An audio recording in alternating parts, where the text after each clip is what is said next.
Hello and welcome to today's video as we continue the LPL 2025 previews and going through all the tier 1 teams over the next month or so, multi-upload days, etc. Um, we have IG here, definitely a team that's going to be highly thought of going into the year, definitely the most hyped team because you have 4 or 5 world champions, fan favorites, and things of that nature. However, I believe this team is the team that is most volatile, the most likely to bust of those top teams that are in the contender conversation. I see many expecting them to be an automatic world contender, and if everyone was at their peak, I would say so. And I think that is the peak and the ceiling of a team with these names on it. But at the same time, we have a situation where we have players.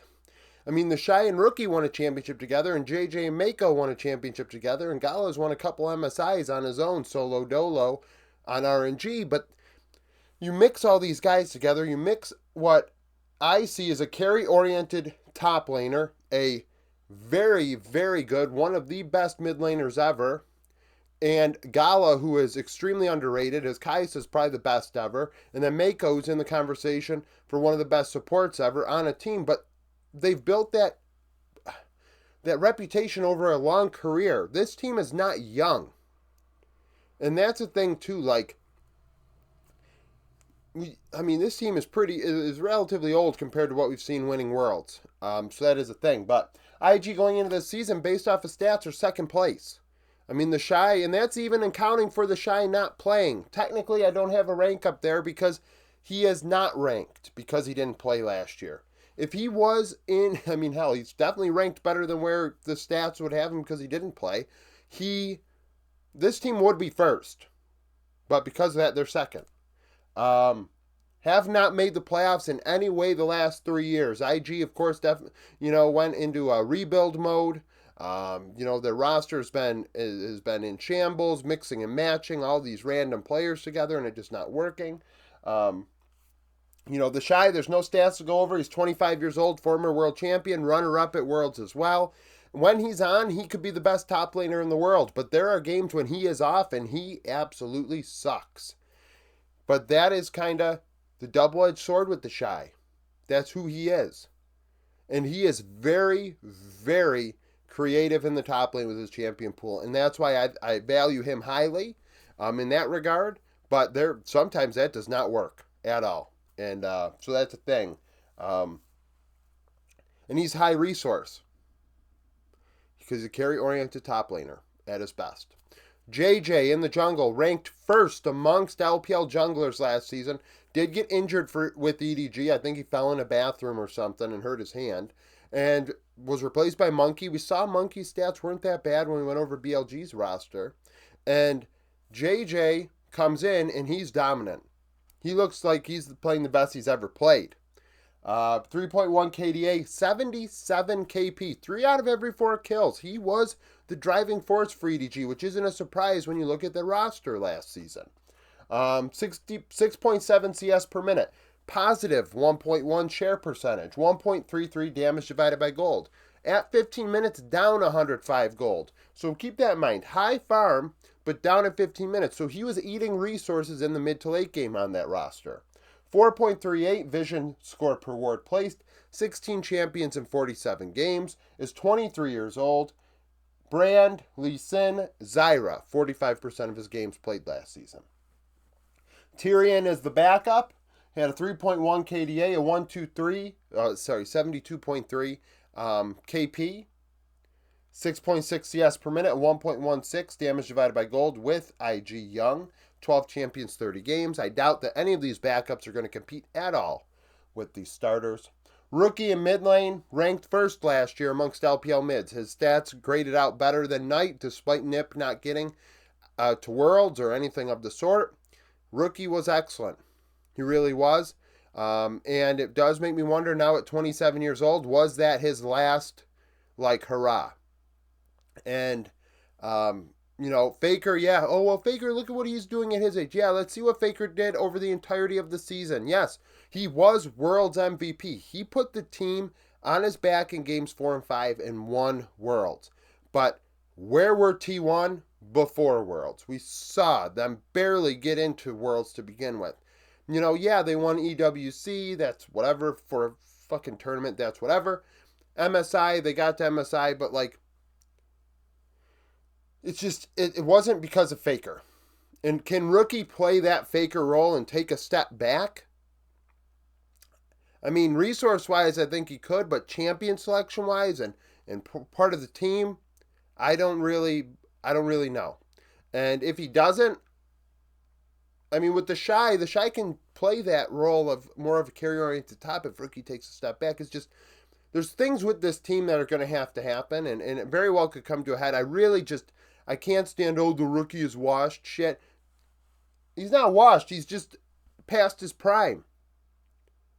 Like, saying washed makes it seem like a negative thing when it's like, this guy was one of the best in the world. So yeah, he's going to be worse than what he was previously if he's not the best in the world on that day, in that week, in that split, or that tournament. It's just so foolish, and it just shows just the incompetency of people trying to analyze what's happening on the Rift when they just like throw shit out there and think that it actually holds value. It's ridiculous. Rookie is one of the best ever. Had a 4 KDA, 70.8 CS KP, 9 CS per minute, 6.9 share differential, a 1.82 return on investment, which led, I believe, all mid laners in Tier 1 last season.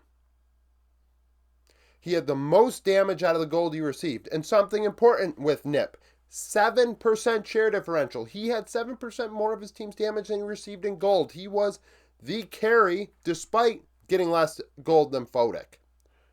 9 CS per minute. I mean, we saw guys with, hell, didn't Chovy have more than 10? And he wasn't the only one with more than 10. So just something to think about. 180 gold ahead in summer, 2.86 vision efficiency, 20 champions in 124 games, ranked first, 27 years old. Talia, Azir, Corki, 38% of his games last season. Gala, 80 carry, definitely in that conversation around 5th to 8th in the world, depending on who you talk to, depending on the meta. 5.9 KDA, 70.2 KP, 8.6 CS per minute. And something to keep in mind with that 8.6. Senna, most played. Not many people are going to have Senna as their most played. That really hurt his CS per minute. But that's fine because he had a 6.2% share differential and a 1.59 return on investment. So farm is only one part of this. What do you do with the farm you did get? Well, he dealt a lot of damage. Hell, dealt 6% more damage than he received in gold. This team's very positive in that department, which is why, maybe someone does go lower resource and still can find a way to do something with it. Like Rookie. Rookie could theoretically go to 21 or 22% gold and still deal 30% of his team's damage in a game and in a moment, which is a big deal because not every team can do that. 110 gold ahead, 2.93 vision efficiency, 17 champions in 105 games. Third last season, 23 years old. Senna, Ezreal, Varus, 39% of his games. Backing him up is Cute. Cute had a 5.4 KDA, a 72 KP, 8.1 CS per minute, and a 1.54 damage divided by gold. 14 champions, 76 games. Mako, best support last season if you look at the whole year, and you don't count years prior, which is why Carry was first for me and not Mako, but neither here nor there, over in my top 5s video. But Mako was the best last season. He was disgusting alongside Jackie Love. What a great season to remind everybody how good he was and is and still will be alongside Gala. I think that he is definitely not going to be the problem with this team. 74 4 KP. 3 out of every 4 kills for top esports. A negative 5.5 share differential, 0.84 damage divided by gold, providing a punch. Probably because he played a lot of Senna bot lane games, playing the farming role, whether it was a Nautilus or a lot of Ornn out of him as well. 225 gold ahead, 1.99 vision efficiency, 22 champions, 139 games. First in his role, 26 years old. Leona, Nautilus, Alistar, 36%, widest champion pool last season.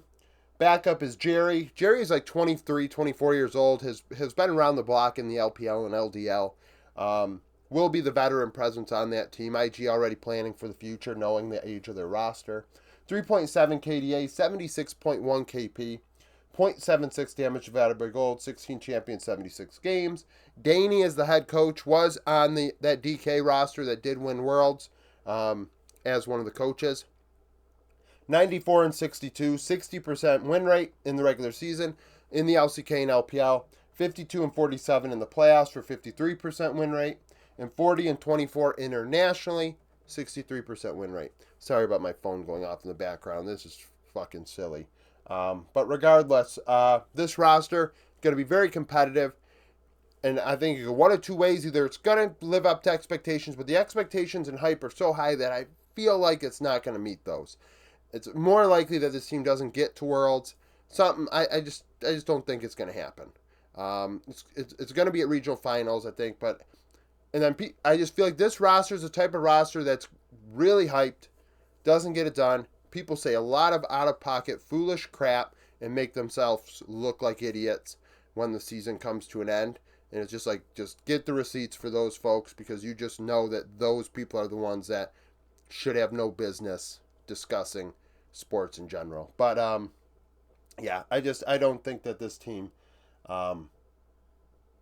this is gonna be I mean, it's a very fun team. It's gonna have a lot of hype. And I want these players to do well for their last shot. I want Rookie to get another opportunity. I want Gala to have a chance at a world championship for once.